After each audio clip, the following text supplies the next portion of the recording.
नमस्कार। भारतीय स्वतंत्रता संग्राम का इतिहास ये सिर्फ जीत और संघर्ष की कहानियों से ही नहीं बना है। इसमें कुछ ऐसे दर्दनाक पन्ने भी हैं जो हमें आज भी झकझोर कर रख देते हैं। आज हम बात करेंगे ऐसे ही एक काले अध्याय की, वैगन त्रासदी। ये लाइनें सिर्फ शब्द नहीं हैं, ये उस दर्द की गूंज हैं जो 1921 में एक बंद मालगाड़ी के डिब्बे के अंदर हमेशा के लिए कैद हो गई थी। तो चलिए आज इस पूरी घटना को, इसकी हर परत को हम साथ मिलकर समझते हैं। तो आज हम क्या क्या जानने वाले हैं? सबसे पहले देखेंगे कि ये त्रासदी आखिर थी क्या, फिर इसकी वजह यानी मालाबार विद्रोह को समझेंगे। इसके बाद उस बंद वैगन की पूरी सच्चाई जानेंगे, देखेंगे कि इसका क्या असर हुआ, और आखिर में एग्जाम्स के लिए जो भी जरूरी पॉइंट्स हैं उन्हें भी कवर करेंगे। तो चलिए सबसे पहले और सबसे जरूरी सवाल से शुरू करते हैं। आखिर ये वैगन त्रासदी थी क्या? इसे ऐसे समझिए, तारीख थी 20 नवंबर 1921। मौका था मालाबार विद्रोह को कुचलने का, और तरीका लगभग 70 मोपला कैदियों को एक मालगाड़ी के बंद डिब्बे में ठूस दिया गया, और नतीजा हुआ दम घुटने से मौत। ये घटना ब्रिटिश हुकूमत के उस बेरहम चेहरे का सबूत बन गई जहां इंसानों की जान की कोई कीमत ही नहीं थी।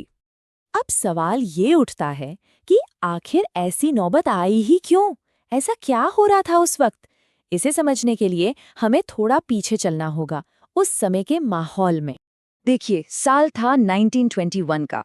पूरे देश में खिलाफत और असहयोग आंदोलन की लहर थी। एक अलग ही जोश था लोगों में। मालाबार में तो ये लहर किसानों के विद्रोह के साथ जाकर मिल गई और एक बड़ी बगावत बन गई। अब अंग्रेज तो इससे घबरा गए। उन्होंने इसे कुचलने के लिए मार्शल लॉ लगा दिया और बस जो भी हाथ आया उसे पकड़कर जेल में डालने लगे। नतीजा ये हुआ कि जेलें कैदियों से खचाखच भर गईं। और बस यहीं से जेलों के भरने के साथ ही उस खौफनाक सफर की कहानी शुरू होती है जिसे आज हम वैगन त्रासदी के नाम से जानते हैं। अब जेलें तो पूरी भर चुकी थी, तो ब्रिटिश अधिकारियों ने क्या किया? उन्होंने फैसला किया कि इन कैदियों को तिरूर से बेल्लारी सेंट्रल जेल भेजा जाए। लेकिन असली दिक्कत ले जाने के तरीके में थी।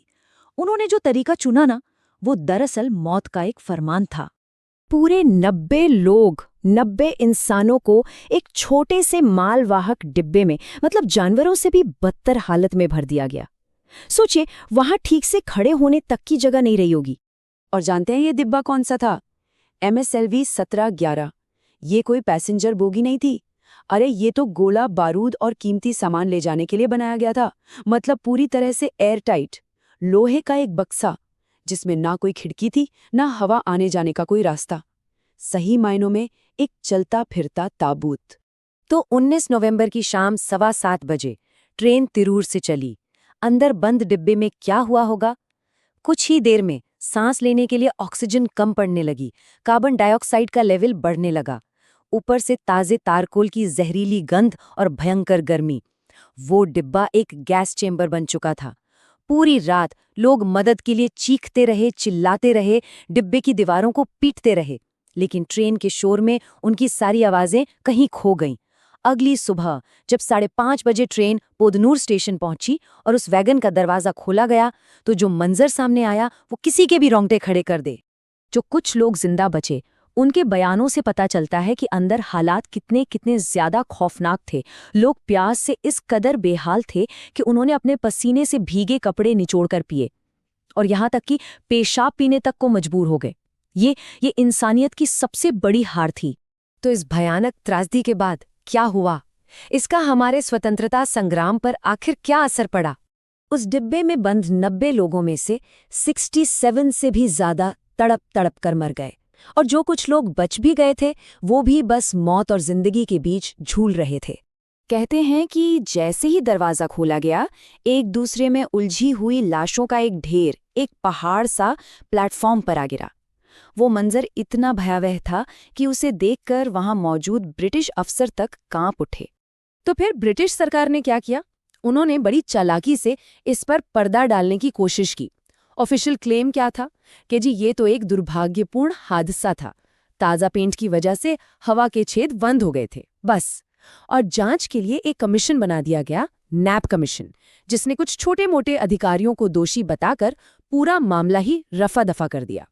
लेकिन सच सच भला कब तक छिपता है? ये खबर पूरे देश में आग की तरह फैल गई। जलियांवाला बाग के बाद ये एक और ऐसी घटना थी जिसने ब्रिटिश राज के क्रूर चेहरे से नकाब हटा दिया था। इस त्रासदी ने सिर्फ मालाबार में ही नहीं बल्कि पूरे भारत में आज़ादी की लड़ाई की आग को और तेज कर दिया। ये बलिदान का एक बहुत बड़ा प्रतीक बन गई। तो ये तो थी पूरी कहानी। अब चलिए फटाफट कुछ ऐसे की पॉइंट्स देख लेते हैं जो प्रतियोगी परीक्षाओं यानी कॉम्पिटिटिव एग्जाम्स के लिहाज से बहुत ज़रूरी हैं। तो यहाँ देखिए, तारीख याद रखनी है 19-20 नवंबर 1921। जगह तिरूर से पुदनूर का सफर। इसका बैकग्राउंड क्या था? मालाबार विद्रोह। और हाँ, उस वैगन का नंबर MSLV 1711 और जांच करने वाले कमीशन का नाम नैप कमीशन। ये सब कुछ ऐसे फैक्ट्स हैं जो सीधे सीधे पूछे जा सकते हैं। तो आखिर में बस इतना ही कह सकते हैं कि वैगन त्रासदी सिर्फ एक घटना नहीं है, ये औपनिवेशिक क्रूरता का एक जीता जागता सबूत है और एक दर्दनाक याद भी कि आज़ादी के लिए कितनी बड़ी कीमत चुकानी पड़ी है। और ये हमें एक ज़रूरी सवाल पर लाकर छोड़ देता है कि आखिर ऐसी घटनाओं को याद रखना हमारी आज़ादी की समझ को कैसे बदलता है, कैसे हमें ये बताता है कि जो आज़ादी हमें मिली है वो कितनी कीमती है।